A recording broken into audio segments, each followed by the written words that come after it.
Mesdames, Messieurs, bonjour et bienvenue au journal. Les titres de cette édition: un cadre adapté dans la lutte contre le cancer. Le comité départemental de Seine-et-Marne a pris possession de ces nouveaux locaux.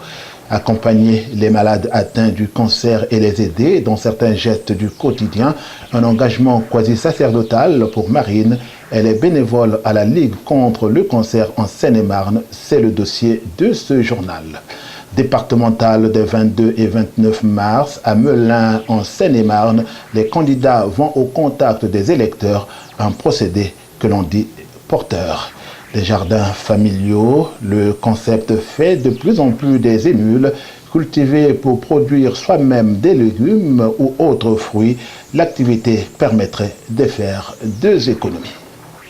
Ouvrons donc cette édition par les départementales des 22 et 29 mars. La parité homme-femme sera bien de mise et les états-majors politiques battent le rappel des militants et de potentiels électeurs encore indécis. En Seine-et-Marne, la nouvelle carte politique a redessiné certains cantons avec en substance des réels enjeux pour des joutes électorales parfois inédites. À Melun, les candidats arpentent les rues et avenues ou encore les places publiques pour du contacting. Éric Talani et Joseph Pouloulou en ont accompagné certains. À moins de 2 semaines du premier tour des départementales des 22 et 29 mars 2015, les candidats ont choisi d'investir les rues de nos villes et d'aller à la rencontre des électeurs à convaincre. C'était le cas mercredi dernier dans les rues de la ville-préfecture de Melun. Entre deux tractages et salutations vigoureuses, les candidats ne perdent pas de vue les enjeux sociaux de cette consultation qui va aboutir à la mise en place de la première assemblée départementale qui succédera au Conseil général. Dans les rues de Melun, Front National et Parti Socialiste se sont adressés aux électeurs. Nous, on va militer d'abord pour une baisse des impôts, au niveau départemental bien sûr, dans les mesures qui sont attribuées au conseil départemental. Donc ça c'est la première des choses, lutter contre les gâchis, les dépenses qui peuvent être inutiles, lutter contre le train de vie éventuellement des élus. Voilà. Ensuite, nous, on va donc militer pour préserver le département, car comme chacun sait aujourd'hui, le département est voué à disparaître. Donc nous souhaitons cet échelon de proximité et on va donc lutter pour conserver le triptyque donc commune, département, nation, à l'inverse de l'UMP et du PS, qu'on appelle nous communément l'UMPS, qui veut avoir une agglomération de communes, région, Europe. Finalement, on mesure un Front National assez haut, mais je crois que localement, les choses se passent un peu différemment. Je dirais que ce sont des élections, j'insiste bien là-dessus, ce sont des élections locales.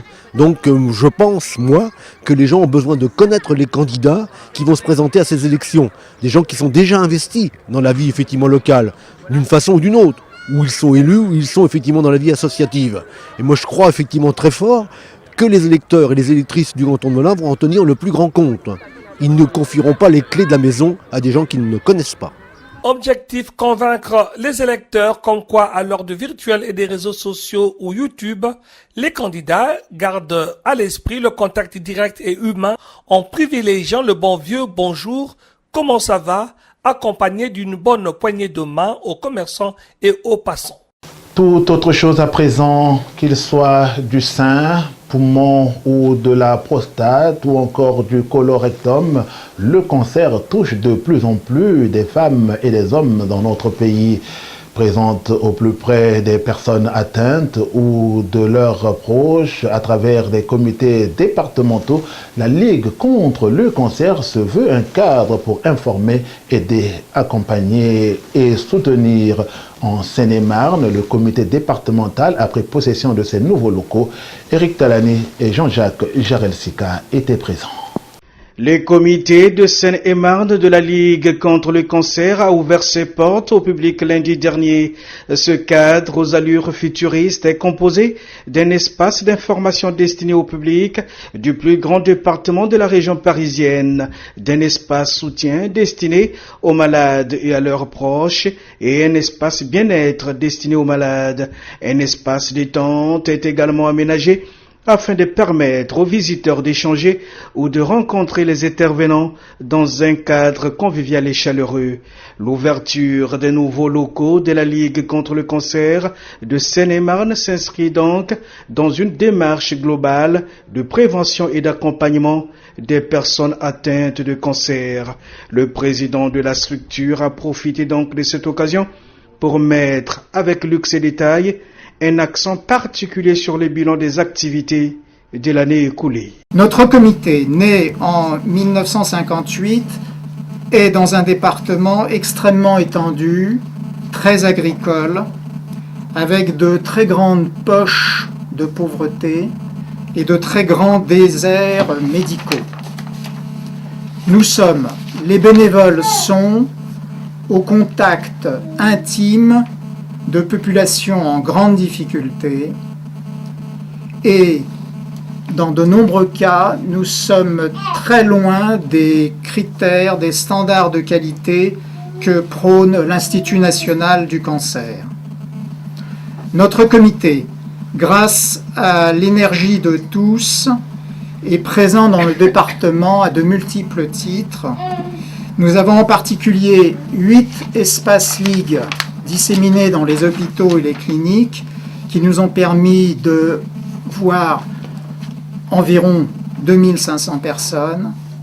Nous avons des professionnels de bien-être disséminés dans 8 espaces qui ont pu voir environ 700 patients l'année dernière. Nous avons 5 sites d'ateliers passerelles, 1650 enfants collégiens et scolaires, lycéens, ont été informés sur les risques du tabac, de l'alcool, sur le problème du cancer. La lutte contre le cancer en Seine-et-Marne, tout le monde a un rôle déterminant à jouer pour soutenir la recherche clinique, la recherche épidémiologique et le soutien aux jeunes chercheurs. Nous avons besoin de l'aide de tous, car nos ressources ne proviennent que de nos dons. Si par exemple, vous faites un don de 50 €, avec la déduction fiscale de 66%, cela fait 33 € que vous pouvez déduire de vos impôts. Et donc finalement, ce chèque de 50 € ne coûte que 50 moins 33 égale 17 €. Le comité de Seine-et-Marne est devenu un acteur incontournable et reconnu de la prévention dans le paysage du plus grand département de l'Île-de-France. Il informe sur le tabac, l'alcool, l'hygiène alimentaire, le soleil, l'activité physique et le dépistage. Elle a 19 ans et se prénomme Marine. Elle est bénévole à la Ligue contre le cancer en Seine-et-Marne. À l'âge où de nombreuses filles de sa génération ont leurs préoccupations ailleurs, Marine s'est engagée à mettre le plus clair de son temps libre à l'aide et à l'accompagnement des malades atteints du cancer. À l'instar de Mère Teresa qui se définissait en petite sœur des pauvres, Marine est adoptée par tous telle une petite sœur. Portrait d'une petite sœur dévouée et compatissante, c'est le dossier de ce journal. Il est signé Éric Talani et Jean-Jacques Jarel-Sika. Si Marine, 19 ans, a choisi la Ligue contre le cancer, le comité de Seine-et-Marne, c'est parce qu'en plus de lutter contre le cancer, elle se préoccupe du bien-être des patients, les traiter comme des personnes, plutôt comme des malades. Proposer donc tout ce qui est socio-esthétique, donc tous les mercredis après-midi aux patientes. Donc je vais proposer donc un large choix de prestations. Donc je vais proposer des soins du dos, mais aussi dépoter des mains et dépoter des pieds, et aussi des soins visage. Voilà, donc qui peuvent permettre à la femme de se sentir un peu belle. Et puis bien évidemment, je donne des cours de maquillage adaptés souvent en fonction de la chimio. Pour les femmes atteintes d'un cancer, les traitements provoquent des effets secondaires difficiles à vivre. Sécheresse de la peau, perte des cheveux et des sourcils, autant de petites pertes d'identité des femmes qui rendent l'acceptation des traitements, pour efficaces qu'ils soient, encore plus douloureux à accepter. Face à ces désagréments, les soins de socio-esthétique jouent un rôle d'accompagnement thérapeutique reconnu par les patientes comme par le corps médical.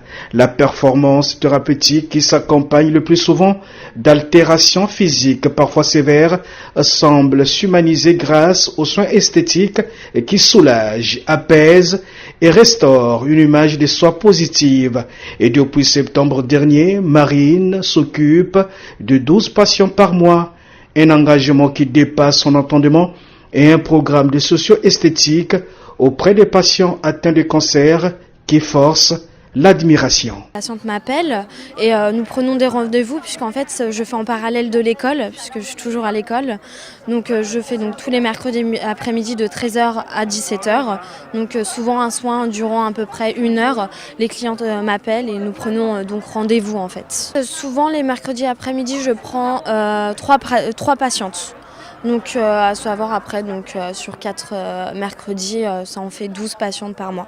C'est vrai qu'au début c'est un peu dur, il faut trouver un rythme. J'ai fini par le trouver puisque je suis là quand même depuis septembre. J'ai toujours les mêmes patientes qui reviennent donc je crois bien que ça leur fait plaisir. Donc c'est vraiment quelque chose qui m'a beaucoup apporté humainement parlant.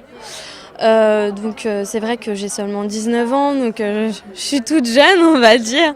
Et du coup, c'est vrai que j'ai jamais été près de toutes ces femmes qui sont atteintes de cancer. J'ai jamais vécu tout ça en fait au sein de ma famille. Donc c'est vrai que ça me permet d'avoir une sorte de moment de partage. Et puis elles ont tendance toujours un peu à se confesser aussi lors d'un soin. Et puis je sens que ça leur fait du bien. Puis moi, elles m'en apprennent aussi des choses. La jeune esthéticienne exhorte les Seine-et-Marnais à faire des dons qui, selon elle, peuvent facilement aider la recherche clinique. Les gens aujourd'hui sont très individualistes, donc c'est vrai qu'ils ont tendance à moins penser tant qu'ils ne sont pas touchés par tout ça. C'est vrai qu'ils n'ont pas tendance à y aller, mais personnellement j'ai jamais été touchée par le cancer, que ce soit un membre de ma famille ou quoi que ce soit. Ça m'a pas empêché d'y aller et d'aider ces personnes. Je pense qu'au jour d'aujourd'hui, les gens devraient juste un peu plus s'immobiliser pour pouvoir aider. Chercher pour guérir, prévenir pour protéger et accompagner pour aider. La Ligue contre le cancer, comité de Seine-et-Marne, compte 40 bénévoles et a perdu 300 adhérents cette année sur 4550. Vivement que l'engagement et la détermination des marines servent de leçons à la jeunesse seine-et-marnaise. Ils ont la main verte, ou plutôt le sens de l'économie domestique, ces familles qui s'adonnent à l'agriculture de subsistance. Le terme est peut-être cocasse, mais cette agriculture qui séduit de plus en plus de familles se passe de l'effet de mode tant elle permet de faire des économies sur les dépenses légumières. Eric Talani et Jean-Jacques Jarelsika sont allés au contact de ces maraîchers de circonstance. Au total, 21 parcelles d'environ 30 mètres carrés installées à un jeu de pierre d'une aire de jeu pour les enfants vont permettre à certains locataires de se livrer aux joies du jardinage. José Ducharnia, président de l'association Côté Jardin, qui gérera la structure, et Anne Mazé, chargée de la communication de l'OPA 77, évoque une opération susceptible de rapprocher les locataires et de favoriser le mieux vivre ensemble. Ça faisait partie du projet qui a été mis en place en 2011 dans la rénovation urbaine. Et l'Office a pensé que ce serait quelque chose d'intéressant pour rassembler les locataires et pour la convivialité, pour l'intérêt ethnie, pour permettre aux gens de se connaître un peu plus. Donc c'était une bonne idée parce qu'en plus, ça change. C'est assez nouveau et ça va mettre dans le quartier donc une certaine animation qui vont permettre aux gens de se retrouver. Ils vont avoir un jardin, ils vont pouvoir faire leurs plantations, découvrir le fruit de leur travail, pouvoir les manger, les déguster. Et on espère que ça va créer des émulations et pourquoi pas développer ce principe-là sur d'autres quartiers, à Melun ou en Seine-et-Marne. Ce qu'on veut évidemment au travers de ce projet-là, c'est que les gens sortent de chez eux, puissent se rencontrer, puissent discuter, puissent échanger. Chaque habitant désireux de disposer d'un lopin de terre a adhéré à l'association Côté Jardin. Monnayant une cotisation annuelle de 30 €, ils se sont vus remettre une clé des jardins et une petite mallette contenant des graines, des petites pelles et un sécateur. Une initiative louable et plausible, saluée par des élus de Mélin, la ville royale. Je trouve effectivement que ceux qui se trouvent à l'initiative de ces deux projets méritent d'être félicités parce qu'on a effectivement là une expression très concrète de ce que veut dire l'intergénérationnel. Vous avez d'un côté effectivement des enfants, vous voyez effectivement en train de profiter des nouveaux aires de jeu qu'on vient de créer, et de l'autre côté effectivement des gens qui sont certainement un peu plus âgés et qui vont cultiver les lopins de terre que l'on met à leur disposition. Donc très bonne initiative effectivement qui crée du lien social, comme vous le savez, on en a bien besoin par les temps effectivement qui sont devant nous. Je dirais que ça permet effectivement des gens d'échanger, de se rencontrer. Et ça va tout à fait dans le sens que souhaitait effectivement l'OPH en créant à la fois ces aires de jeu et ces jardins familiaux. On rappelle que l'aménagement des jardins familiaux dans le square Mérimée, mais aussi dans le square Couperin, au quartier Montaigu, au nord de Mélin, s'inscrit dans le cadre du programme de rénovation urbaine. Cette opération urbanistique cofinancée par l'État, les collectivités locales et les partenaires sociaux a pour but nodal de transformer des quartiers classés en zones urbaines sensibles. L'objectif de la politique de la ville royale est de donner une nouvelle image aux quartiers sensibles. Revenons sur la journée internationale de la femme. Du côté de Sénart, l'association des femmes africaines organise des activités y relatives avec le concours de la mairie de Savigny-le-Temple. Maggie Kouko, présidente de l'Union des femmes africaines de Sénart, nous fait une esquisse du programme.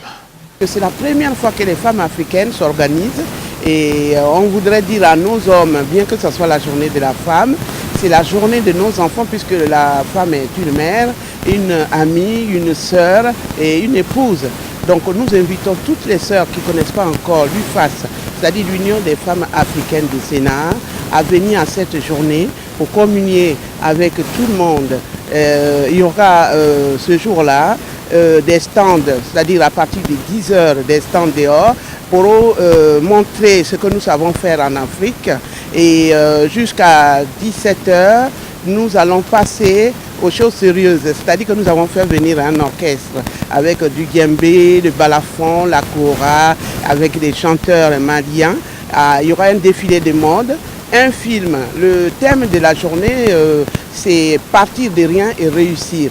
Mesdames, Messieurs, c'est ici que nous refermons cette édition. Merci de votre bien aimable attention et surtout de nous rester fidèles.